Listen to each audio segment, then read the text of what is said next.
কিন্তু পায়ে লাগাতে পারলেন না। আবার আক্রমণে পিছন থেকে ফেলে দেওয়া হয়েছে। আক্রমণে আমির হামজা ধরতে পারলেন না। বলের গতি কিন্তু বেশি হওয়ার কারণে বলটি মাঠের বাইরে চলে গেল। আক্রমণে মিরপুর উপজেলা আজাদ লম্বা থ্রোইং করলেন, উদ্দেশ্য তথা হেডের মাধ্যমে ক্লিয়ার করলেন, কিন্তু সরাসরি সাইবুরের উদ্দেশ্যে এবং ক্লিয়ার করলেন হেডের মাধ্যমে পিয়াস। রাষ্ট্রপতি পরিষদ খেলোয়াড় পিছন থেকে ধাক্কা দেওয়ার কারণে ফাউল হয়ে গেল। শাকিল শেষ পর্যন্ত এখনো নিজের নিয়ন্ত্রণে রেখেছেন, পিয়াস ধরে রাখতে পারলেন না। এবং তালিম সরকার শিকারী পাবনা থেকে এসেছেন রাফেল 2 নম্বর জাতীয় পরিষদ খেলোয়াড়। সরাসরি আক্রমণে আমির হামজা কিছুটা ব্রেক কাজ করলেন, এবার ভুল পাস হয়ে গেল।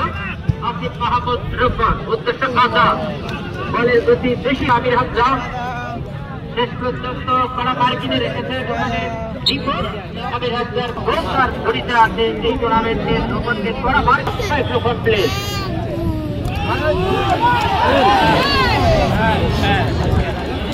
ধারাভাষ্যবক্স থেকে আন্তরিকভাবে ধন্যবাদ ও কৃতজ্ঞতা জানাচ্ছি।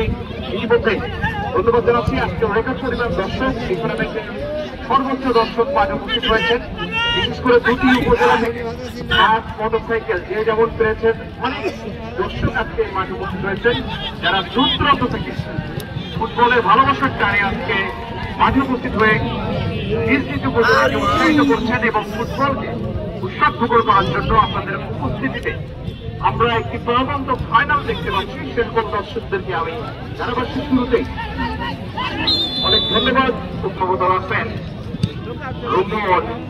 রুকন এবং তালিমের মধ্যে কারাকারি শেষ পর্যন্ত সপ্তমে হতে গেল ভারতের জন্য তাকে কিন্তু এখনো পর্যন্ত এখনো পর্যন্ত বিপক্ষের মধ্যে শেষ পর্যন্ত ক্লিয়ার করলেন।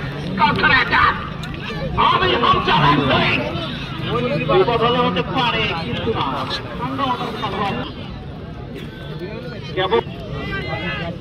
এই যখন বলছিলাম মিল্টন কামফম মাগুয়া ওপেন ক্লিয়ার করলেন।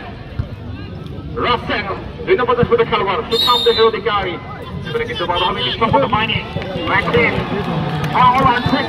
উৎসবমুখর দর্শকের করতালি প্রথমবারের মতো ফাইনালে দৌলতপুর।